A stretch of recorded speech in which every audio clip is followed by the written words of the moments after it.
Welcome back to the Primitive Wellness Podcast. I'm your host, Chance Graves, joined by my wife, Ava. Hi, guys. Today we're going to talk about why cardio is not the answer to fat loss. What? Bum, bum, bum. So, as a personal trainer, this is one of those things I have to constantly explain to people because, mainstream media kind of portrays that extreme cardio, like extreme endurance running, is the best way for fat loss because when you look at these extreme runners, they typically are very skinny.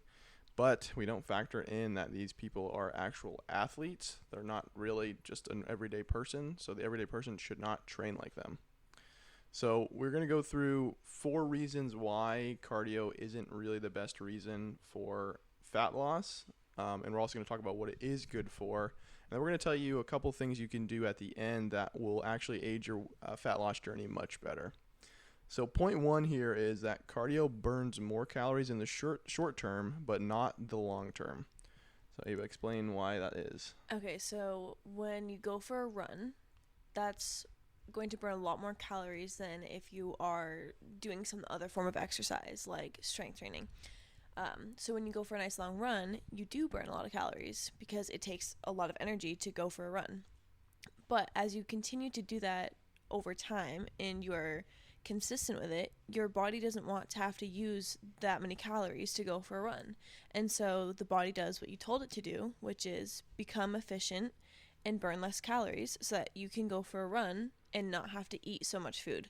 Because if you think about this, back when we had a harder time Hunter-gatherers. getting food, if you were active, you didn't want to have to eat 6,000 calories a day because that is just not sustainable. And so your body got really good at, okay, let me be really efficient with this food that you're giving me. So instead of having to eat 6,000 calories a day, your metabolism slows down and you get more efficient at using the 2,000 or the 3,000 calories a day that you're eating. And so this is a great adaptation that we have. This helps us not starve and I don't know. It's a survival instinct, Exactly. really. Your body is great at adapting. And so people do this and then they kind of get upset when their body adapts and their metabolism slows down. But unfortunately, that's exactly what you just told your body to do and it listened. Well, one of the main reasons people do this too is like we look at studies, and studies will show positive outcomes for something like this, but the problem is studies typically are only 6 to 12 weeks long. So Exactly. our body adapts at a much slower rate than that. It doesn't adapt over the course of 6 weeks, 12 weeks. It takes more like a few, 4, 5, 6 months. Well, So especially when it's like metabolism adapting. Like yeah, other metabolism is very adaptations complicated. can start, but Yeah, I mean, within working with me for a month, you will see strength gains. You will notice your mobility improving, your flexibility will improve. But when it comes to these more advanced, mechanisms like metabolism, it takes a bit longer to adapt. So honestly, you will see improvements in your ability to run faster. You probably will, and at first with strength training. Alrighty, sorry, we had a little hiccup in the audio there. I've got it back. So what I was saying is, again, these short studies don't show how the metabolism adapts over the course of, a year, 6 months, whatever it is. And so if we continue watching these studies, you'll start to see that the fat loss will plateau and you'll actually start going in the other direction. Like Ava said, your metabolism will get faster and faster, slower and slower because it's adapting to your increases in endurance. well, to like the stimulus that you're sending it. Well, you're sending it, you're telling it to be more fuel efficient. So, these marathon runners, for example, let's talk about if you were an everyday person and you go from the couch to a marathon, you would burn an absurd amount of calories running that marathon.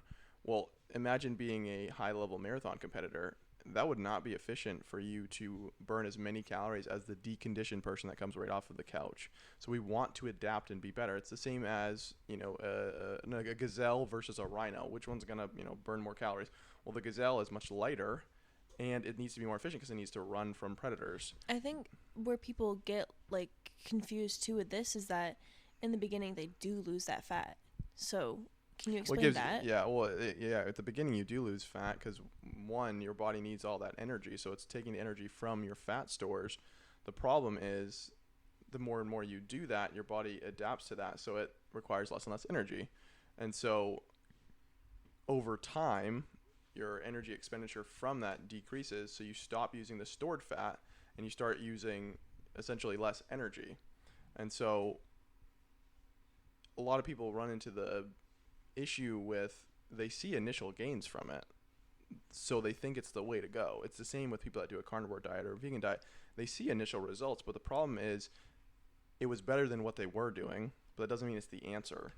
You can you can for example, you can dig out your garden with a spoon, or you can do it with a shovel. I mean, either way, you're going to see some results, but which one's more effective? Do you think that also because of like the state of our world right now, like people love instant gratification and we don't have any patience for anything, and so maybe people do know better, but because they see those instant results and they see those like, oh, I just burned 400 calories on this run or on this whatever, that they maybe they know better, but they choose to do that because they get that instant result. I think that's definitely a part of it. I think the other part too is initially it's probably less intimidating and easier to just lace up your sneakers and go and onto a treadmill or on the True, road or and like run. Whereas like it's ride a bike or something. it's very intimidating to go into a gym setting and do something very vulnerable like lifting weights if you have no experience doing it. And so you don't want to look stupid. That's what a majority of people feel. And so, to be honest with you, That's a really good point too. well, majority of people look stupid when they run because they don't run effectively. But most people do that, so it's easier to go and do that. Whereas when you're in a gym, everybody seems like they know what they're doing. They're on a mission. They're doing it with good form and whatnot, which isn't necessarily 100% Well, with the case working out either. too, like you need to have like a workout plan. With running, they just have to like Yeah, you just like go you out said, there. lace up their shoes and run. Yeah, and so it's a easier barrier to entry. But that doesn't mean it's better. I mean, it's like anything in life. The easy path usually isn't the best one. It's not going to give you the most rewards or the best bang for your buck. It's the more challenging one that makes you grow. Well, that's the other thing too, is I think people like to, especially if they're doing this for fat loss, they like that it's hard on their body Mm-hmm. and that they sweat and that they can't breathe and they feel that burn in their lungs and their legs. And so I think they almost like the feeling of beating themselves up Yep. because they aren't happy with how their body looks. Well, and yeah, I mean, one of the main things that happens with people when they want to lose weight is they don't like how they look. So they almost, to an extent, hate themselves. And so they want to punish themselves. And so, running is objectively, when it comes to the intensity and whatnot, is harder on the It's way body harder. than it is strength training. But again, sometimes the harder choice is the one that doesn't give you the results initially and gives you the results over the long term. And so harder doesn't mean just the intensity is more challenging. Sometimes harder is being able to take 3 minutes of rest between sets. That's harder for most people than just going through the motions every set. Or not feeling like you just absolutely like tore all your muscles apart Well, everyone at has the gym. You know what I mean? Like I think it's harder for people to actually go to the gym and do a workout that's appropriate for them and not leave feeling like they just obliterated their whole body. So I think unfortunately that's like a lot of like fitness influencers and gym culture that have pushed that more so than they think that's the right thing because that's what has been kind of thrust upon them by the fitness industry is, oh, you have to work as hard as you can, no pain, no gain. And that's just the wrong message. And that's not going to get you the best results. I mean, that's what people think. But imagine, let's just look at, again, I don't like to compare with like professional athletes, but if a professional athlete, I mean, if they train as hard as physically possible every time, they would not perform as well in the game time. For us, game time isn't some event. It's just everyday life. We want to be able to perform in everyday life. So if you completely thrash yourself in the gym, it's going to take away from your life because you're not going to perform as effectively or as well. You're going to be more exhausted. You're going to be fatigued. You're going to be sore. And that's not going to help you in your everyday life. That's not going to make you a better father. That's not going to make you a better employee. That's not going to make you a better friend or, whatever it is. And so we want it to add to our life. So we want to send the smallest signal we can, or not the smallest thing. We want to send the biggest signal we can with the least amount of effort. So instead of going and sending this massive signal with this insane amount of effort, we want to send that really big signal with as minimal effort. So it seems like it's kind of counterintuitive, but the bigger the signal you send doesn't necessarily mean the more muscle you build, the more fat loss you Well, and that's gain. why people don't understand that either, because sometimes more is not better. Because in this sense, most of the time it's not you when it comes have to fitness. Exactly.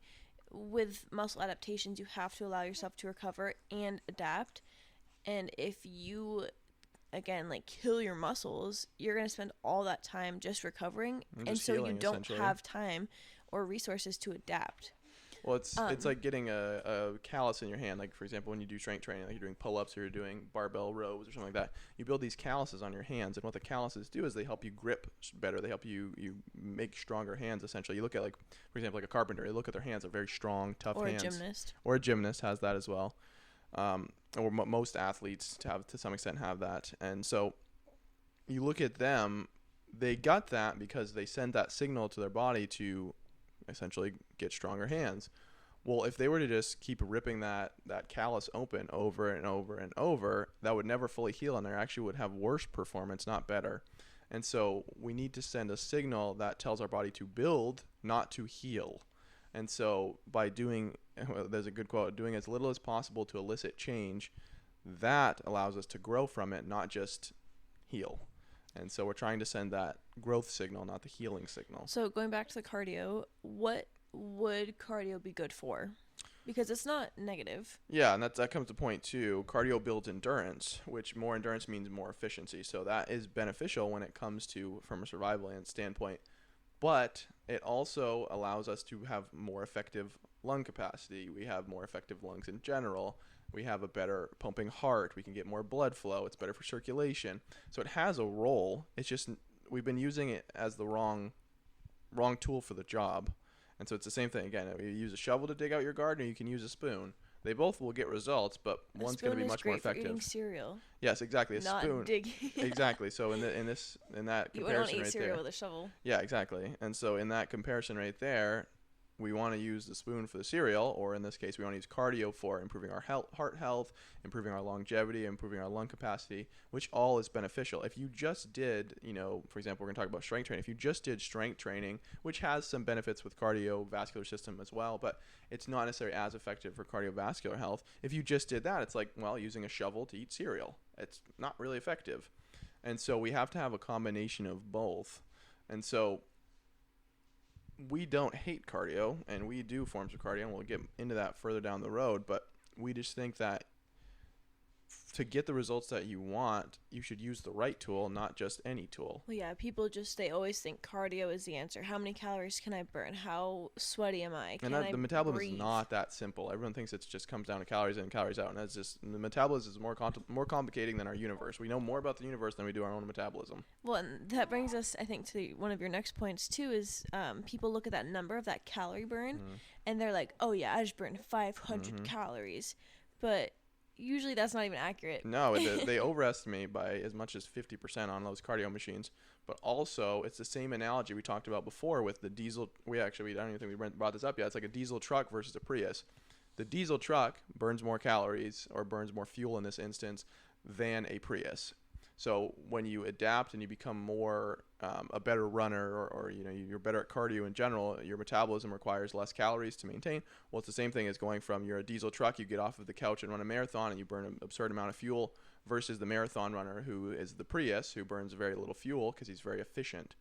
Well, the same thing happens with these cardio machines. It tells you you're burning X amount of calories, but it doesn't know anything about your history. Well, they're not hooked up to you at all. Well, and even the ones that do hook up to you, it doesn't really paint a whole picture.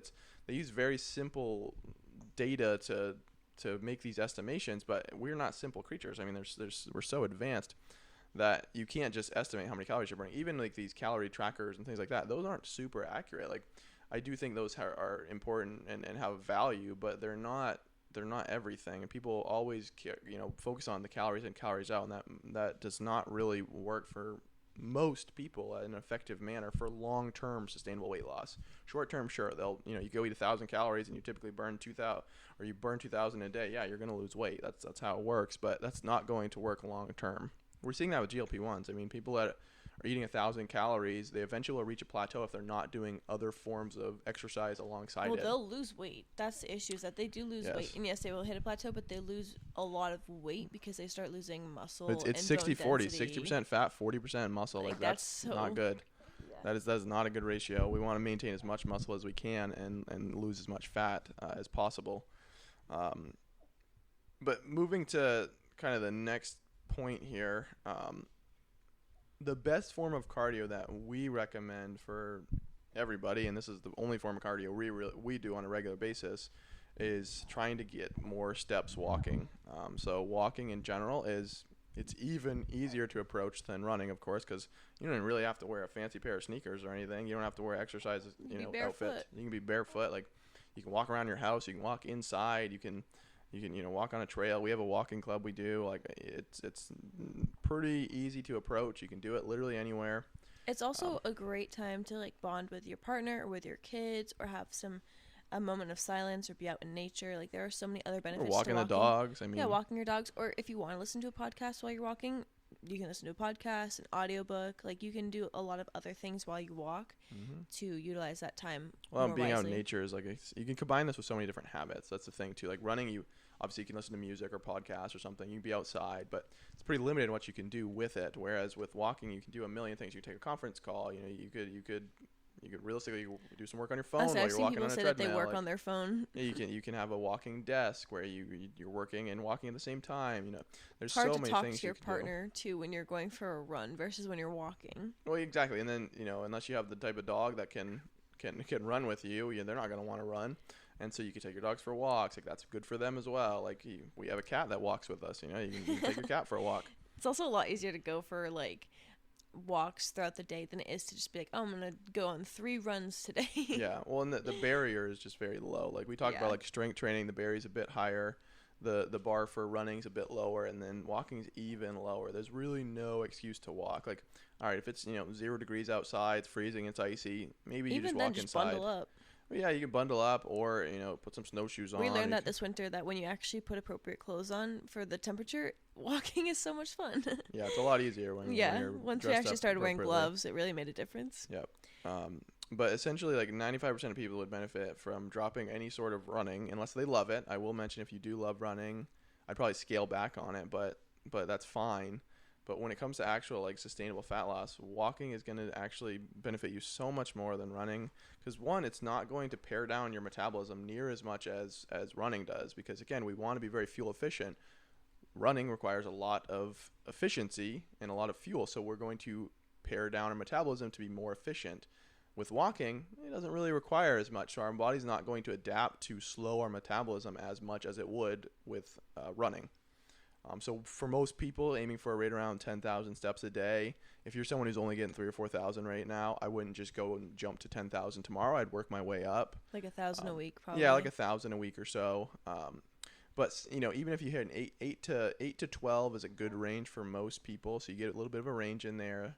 The older you are, probably 8,000 is fine. The younger you are, maybe reach for that 12,000. But somewhere averaging out to 10,000 steps a day is going to get you a lot of benefits, not just in the terms of fat loss or anything related to weight, but also mental benefits. Well, sorry, you finish and I'll add it after. That was good. Okay, I'll say because the other thing is, you know how they talk about how sitting is so unhealthy? It's like smoking a pack of cigarettes a day. They talk about it's not actually the sitting that's the issue. That it's the sitting for like long periods of time. And so in college, we were learning about like the active couch potato, which is like the person that has a desk job and they commute to work. And so in the morning, they get up, they do a workout in the gym, and then the rest of the day, they drive to work, they sit at work, they drive home, then they come home and they sit on the couch. So they literally are sitting the rest of the day. Well, they think they're active, like they think they're doing the right things. And the thing is that the studies showed that was just as bad as not even working out in general. Or I wouldn't almost. say, okay, it was it's almost not, just as bad. Sorry. It's not worse necessarily, However, but it's close. What made a huge difference for them was breaking up their movement throughout the day. So like before they go to work, going for like working out, and then like when they get to work, going for a walk, and then every like hour going for like a little walk or doing some air squats. And so the thing with the 10,000 steps is that takes a lot more time to get than getting 10,000 steps running. And so the walking kind of forces you to be more active throughout the day because it is a slower activity. And so that leads to so many health benefits as well, just because you're moving more throughout the day and your sitting sessions are interrupted a little bit more. And you're just having that low level of activity throughout the whole day, which is what we're supposed to be doing anyways. This is also more beneficial for one. Again, it's more easier to be more consistent and sustainable because it's not, unless it's a super hot day, you're probably not going to get sweaty and gross. So you can wear whatever you want. You can walk out, and again, you can break it up throughout the day. You can do it in one longer walk with a couple of short ones mixed in. You can do many short ones, whatever you want. You can do it chores around the house. That's another way to get steps. Is it doesn't you don't have to dedicate multiple hours per day or whatever to go for walks. You can literally just do more chores, rake your own leaves, do a push mower. Like you can do it through actual activities. You don't have to just go walk. We do think there's a lot of benefits to just plain walking, but you can do so much more. Like on top of that, it doesn't have to be dedicated exercise. It can be you add exercise into your life. But it's also beneficial again for the mental health. There's the being outside. There's getting sunlight from the vitamin D or from the sun. Excuse me, from the sun, which is vitamin D. You're getting fresh air. It also is, like Ava said, a way to break up those long sitting periods. So that's which improves your digestion, improves blood circulation, improves your blood sugar. Like there's so many benefits for just getting up and walking. Which brings us to our next point. So we've introduced, why we don't like cardio for fat loss, what we think cardio is used for, and how you can have cardio in your life still. But let's talk about the better form of exercise for fat loss, which is strength training. Woohoo! So personal Love trainer strength again. training. Ava's also strength trains. She has an exercise science degree, so she understands the benefits of this. If you ask any of my clients that have worked with me for more than 6 months, they know there's a lot of benefits for weight loss when it comes to strength training, in terms of it's a lot easier in the long term than running would be, because it's much more sustainable. But it's a better strategy for sustainable weight loss, because it builds muscle. So going back to that analogy we talked about with the diesel truck and the Prius, with cardio, you go from the diesel truck to the Prius. When it comes to strength training, you actually go from the Prius to the diesel truck. So you require more fuel to sustain, because muscle requires more energy to sustain than fat. So For people that have like an Oura ring or an Apple Watch or something, and they have like when they wake up and they have that, what is it, basal metabolic rate? Yeah, I think that's the what it's, BMR. yeah. When you wake up and it's like, oh, 2,000 calories. And you're like, oh, how did I burn 2,000 calories when I was sleeping? That right there is your body keeping up with maintaining that muscle and all of your other Well, that's when it organs builds and muscle too, is tissues while you're and your sleeping. brain and all that stuff. So it's your body just trying to sustain itself. And so as you build more muscle, your basal metabolic rate will go up, because muscle isn't an expensive tissue. So it requires a lot of calories to maintain it. And so as you build more muscle mass, you require more calories. And so your metabolism actually gets more inefficient. But that's a good thing if you want to burn fat, because that means you can eat more calories because your body needs them. Well, yeah, and so like we talked about before, it's a survival instinct that our body will pare down our metabolism and slow our metabolism to require less food. But nowadays we have so much access to food that we actually want a faster metabolism, not a slower one. So if the world were basically to end tomorrow and we were limited in access to food, we'd actually want to slow our metabolism down, which is very easy to do, because that's a required survival instinct of the body. So we can really do it pretty quickly. Whereas building the metabolism, we actually can do pretty quickly as well when food is more available. And so both directions we can do pretty quickly and effectively. But when we build the metabolism up, we can actually maintain the same weight, but be eating 500 to 1,000 more calories per day, because we're strengthening that metabolism. We're sending the signals that we need this food. We need it to maintain our muscles, to build muscle, and to sustain our normal daily activities. And so we want that in today's society, so that we can have a faster metabolism, require more fuel, because we have so much access. We don't have to worry about, calories and counting all of that as much. We don't have to, we can eat to satisfaction. We can eat till we're, satisfied. We're not going kind of the binge restrict, which most people do, is where they, eat nothing all week long, and then over the weekend they just binge themselves till they're sick. And so when we do this strength training, we send that signal that we need muscle. So while we're sleeping, we're burning calories. It's like a source of passive income, essentially. You're making money while you're sleeping. You're burning calories while you're sleeping. And so instead of burning 1,000 calories while you're sleeping, you're burning 2,000. That's a substantial difference. And so that allows you to have more freedom throughout the day. That's a big analogy. Just not a lot of people burn 2,000. Well, yeah. Oh, I also feel like people, when they hear, oh, strength training is good for fat loss, they don't agree with it, because if you did an hour of strength training or an hour of cardio, that hour of cardio is going to burn a lot more calories, especially in the short term.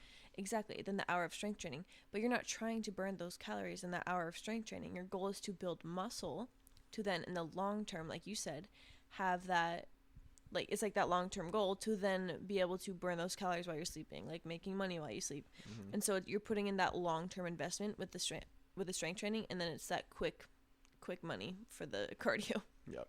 Yeah, so it's instant gratification versus more long-term sustainable gratification. So like And the good thing is one of the things too is like once you invest that time into building that muscle, it will come back if you were to have to miss time. It's like you build a house, you have that blueprint. It's much easier to build a house the second time versus if you have to make the blueprint as you're building the house, it's a lot slower. Well, it's the same thing with the first time you go and build muscle. It's probably going to be slower just because you have to learn and teach your body how to do that. The second time you do it, for example, if you have to take 4 or 5 months off because of sickness or a family that event or whatever it is, or you go on a extended long vacation, you're unable to work out, whatever it is. The second time you build it, it'll be twice as fast because you have that blueprint now.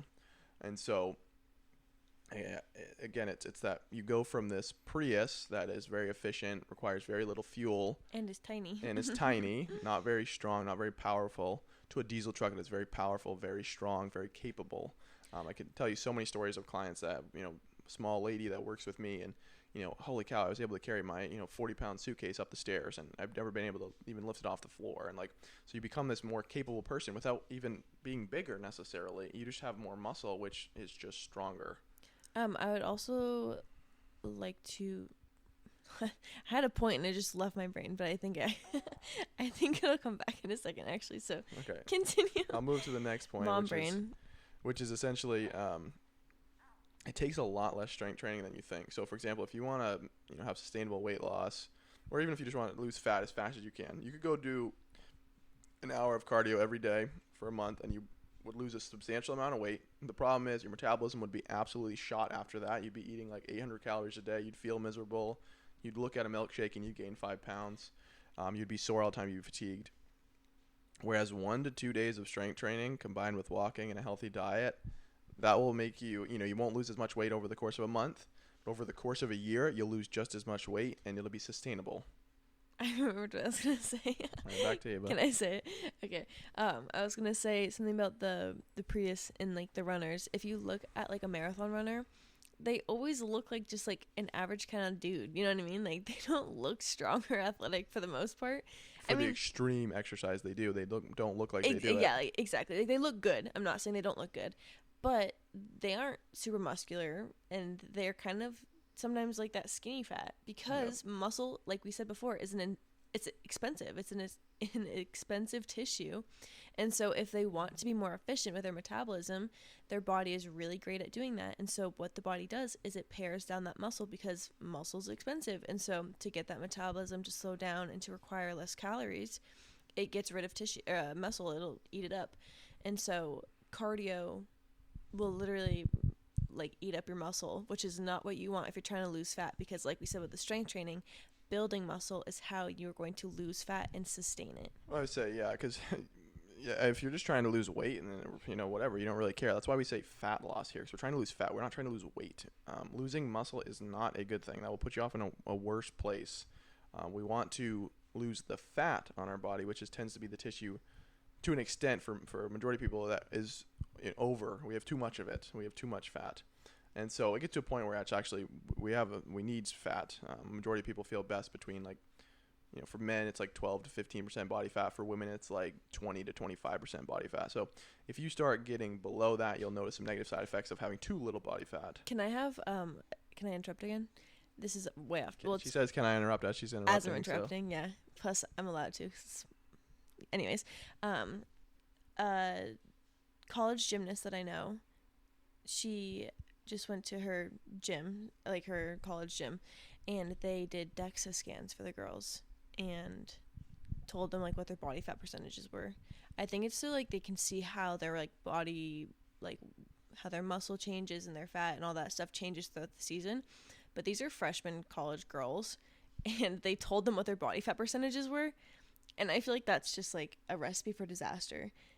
You know what I mean? Because they're going to be like, oh, what was your body fat percentage? One of them was 11%. Yeah, that's and insane. Then one of them was 18%. And it was like, oh, like. Which 18% is still so low. And then they're like, I don't think that the gymnast that I know won't care. But like the other girls, like that is just, to me, that's like a recipe for disaster because they're going to try to get lower. But for women, like you don't want to be that low. Like women need more fat than men to be healthy. And like Chance said, like 18 is pushing it, but 20 is where like the Well, low most healthy women, range a is. lot of women will lose their period at 18%. That's just too Because low. it's just not healthy And for like women. there are some genetic freaks out there that can get pregnant at 15% body fat or But can you 14% body imagine doing fat. that when But you're like for freshman girls that are athletes, and then they tell them their body fat percentage? well, Like, I think if they do it the right way and say like maybe that 11% girl does not perform well. Like I think you can reframe it as, instead of making it this negative thing and making it this whole whatever, I think you make it into a positive thing. Hey, you let's get you gain some body fat. You might perform better at that. I think we have this like view of yeah, oh, everybody wants to be the lowest body fat and whatever, the but coaches told them that 15% was where they want the girls. well, that's probably for a Division I One know. gymnast. That's probably where they tend to perform, Which is the probably best. true. It probably is, but I'm just like, I feel like with freshman girls, it's just like such a They're slippery they're slope. Division One athletes that get paid. They're not just I freshman know, but girls it's right such a now. slippery slope for like body fat percentage. Yes, I but feel that's like athletics. Athletics is not a healthy endeavor. No, you're it's never not. gonna be a paid Makes me athlete sad and for not them. and worry about it just being healthy. That's not what it is. We look at these NFL athletes and think they're healthy. Oh my goodness, like you look at majority of those they're not guys, they're healthy. absolutely shredded, but that is not healthy. They don't do that for health. They do I that guess for you're right. performance. And so don't go, and I hate when people do stuff like that where it's like they talk about these extreme athletes and this and that, and they talk about it same with like the female Like, runners. this is the and pillar of health. well, but they also talk about like the female runners and like, yeah, well, they talk about their body fat and this and that, but it's like they're extreme level athletes. The lower body fat probably is a and they performance. sacrifice their health for their performance. I'd say that, And they know that, I guess. and women's athletics, unfortunately, like that's what they do. I mean, it's women do not do near as well with those low body fats, but that is best for performance. And so they have to sacrifice that if they want to perform at the highest level. You're not going to find a professional athlete that's over probably 18 or 19% body fat as a female, because that's just for performance. Being heavier like that when it comes to extreme performance like that is not as beneficial. But we're talking about everyday people here. Most athletes, for example, a lot of fighters, they're in the 10 or 11% body fat for men. Most men don't feel that great at that. They want to do a little bit more than that. Well, yeah, when that drops so- down, like, you are more tired and you're lethargic and you have no sex drive and you have, like, no drive really for anything, and you just... Well, one of the things about women's athletics too is they probably don't want them to have their period, because that kind of gets in the way of training. And so to some extent, getting down to 15% body fat, that might be a suggested target, because majority of women will lose their period at 15% body fat. And so that's one of the things that they don't factor in as well, is like there's more going on behind the scenes. So I think like the whole telling freshman girls their body fat, they're not just freshman girls. They're freshman girls that are getting paid Which just makes me sad because thousands they are of still so dollars. young. Yeah, and unfortunately that's how it goes. But I mean, most of these girls, if you're at that level of gymnastics, you probably have been training the extreme high level your whole life. Yeah, so you've true. never been chasing health. You've been chasing performance, which they are not the same thing. Those things So do not go hand in hand. Don't look to athletes for if you want optimal health. No, because don't. they I have mean, optimal I've been health. a Division I athlete in my life, and I was some of the unhealthiest I've ever been. I performed amazing. I was great on the track, but I was terrible outside of that. I didn't have good digestion. I felt low energy. I was eating very low calorie for the amount of energy I was expending on a regular basis. You were like super struggling with like electrolytes and hydration. Well, my hydration was terrible. I was headaches, fatigued all the time. migraines. Migraines. Like, again, performing on the track, I was great, but outside in normal everyday life, I did not perform that well. And so we can't look at these extreme cases and try to model that, because one, most people don't have the same genetics as for example, a DK Metcalf plays in the NFL. The guy is an absolute genetic freak, but he eats Skittles and candy majority of the time. But he's a genetic freak. He can be 8% body fat at that. The majority of people eat Skittles and candy every day. They're going to be 30 or 40% body fat.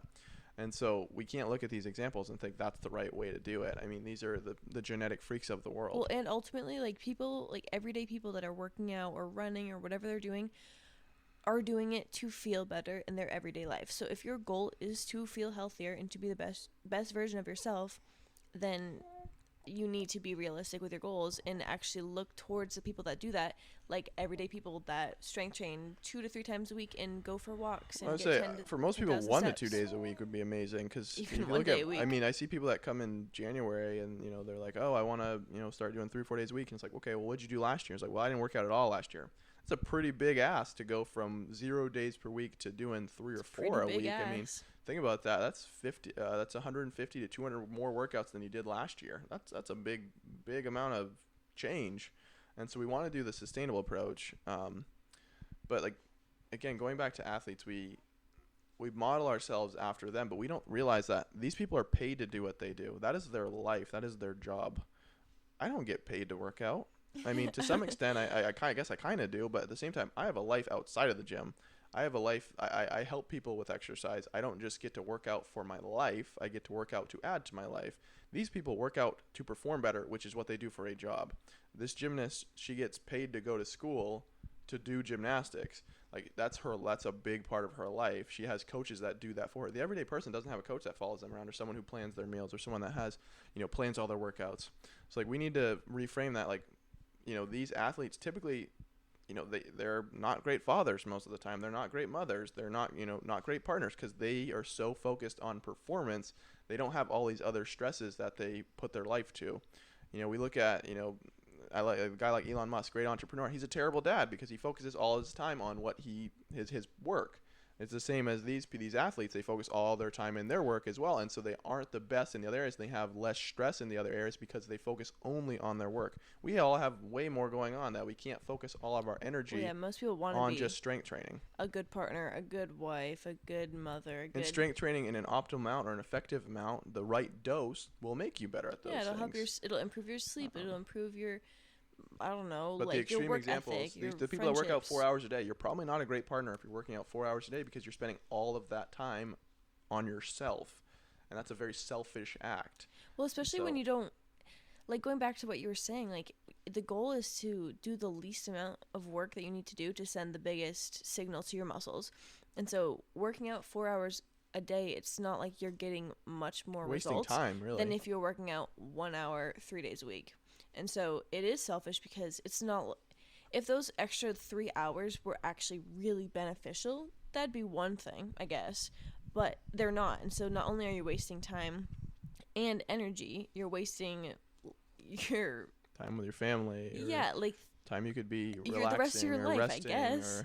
I mean, think about that. 4 hours every day for a week, that's 28 hours a week. You're spending a whole day's worth of time exercising. And like, when that's you don't just, need to. When you don't, well, yeah, it's just wasted time. If you're a Again, bachelor, maybe. If you're an athlete and that is your job, like, that makes sense. Like, that's what you do. But the average person is not doing it for their job. And I do it for my job, but I don't do it to perform at a high level. I do it to feel good, which then I help people do.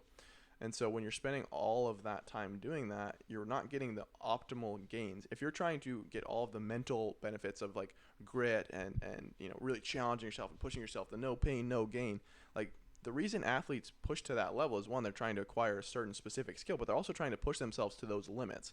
Pushing yourself to your limits, like, when are you going to push yourself to that extreme limit in your everyday life? Probably not ever. Like, it's nice to do those things once in a while. Yes. Your kid across the street. Yeah, which even that, it's not like going and playing a whole NFL game or doing a whole gymnastics when routine. I'm trying to show off to my kids and I'm on the trampoline, I hope I can still do things like. And even that, though, it's just different.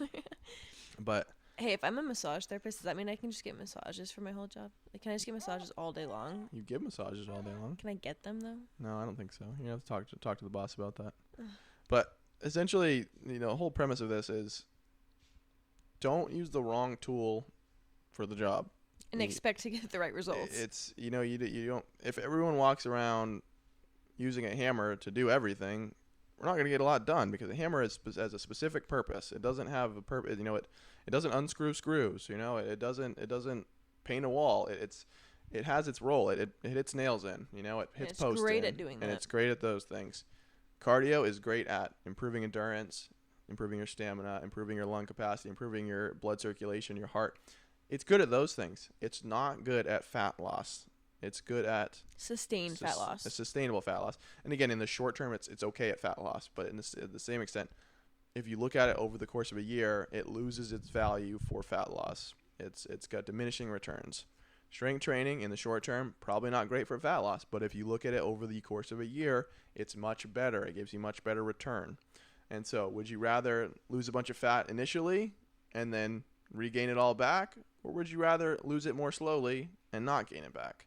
The answer is, the choice is yours. Unfortunately, I feel like sometimes people still are like, yeah, I'd rather just lose it right now. Yeah, well, and what they're going to find is those are the people that yo-yo diet. Those are the people that do, the 75 hard and the P90Xs. Which, were you telling me that every time that you gain weight, it gets harder and harder to lose it? Yeah, well, every time you regain weight, you typically you'll build new fat cells, and when you build new fat cells, you can't get rid of them. Like, they don't go away.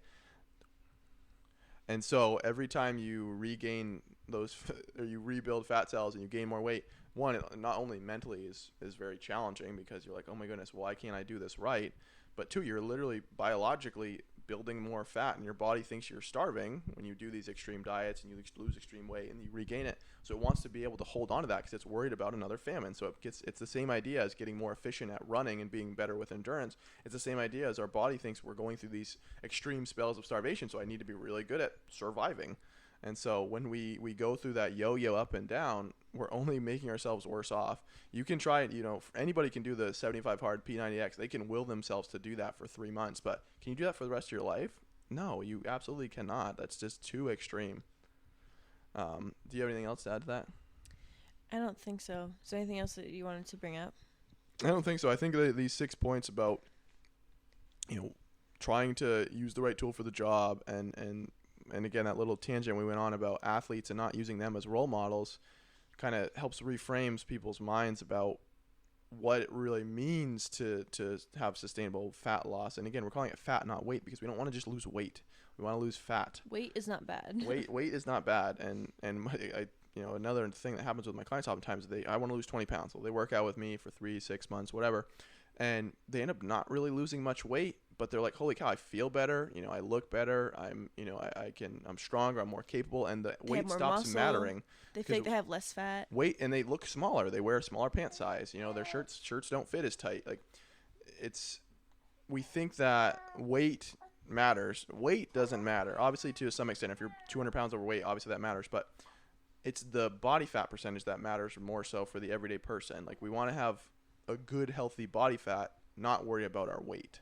Because at the end of the day, you can be, for example, for a man, you can be 15% body fat at, 250 pounds, or you could be 30% body fat at 250 pounds. At the end of the day, at 250 pounds at 15% body fat, you're going to be pretty fucking strong.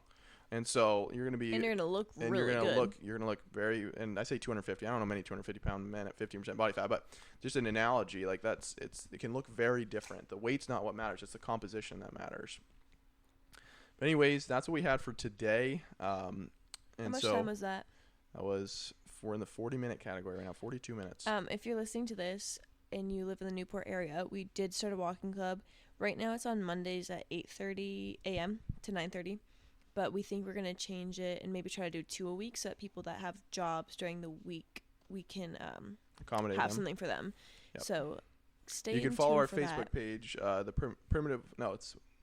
Primitive Wellness Walking Club, right? Yes, but you can also just go to our page and then find the link. The Primitive Wellness. It's completely free, and every walk that we do, I take like a little attendance sheet, and then at the end of the month, I will add up all those names and put them in a hat and then draw a name out for a free massage. And for the first month, we're doing a free massage and a free personal training session. So if you come to 4 walks, your name gets put into the hat 4 times. So I think that's pretty cool. I love giving away free massages. So. Yep. So, all right. We thank you guys for listening, and we will catch you next time. Bye.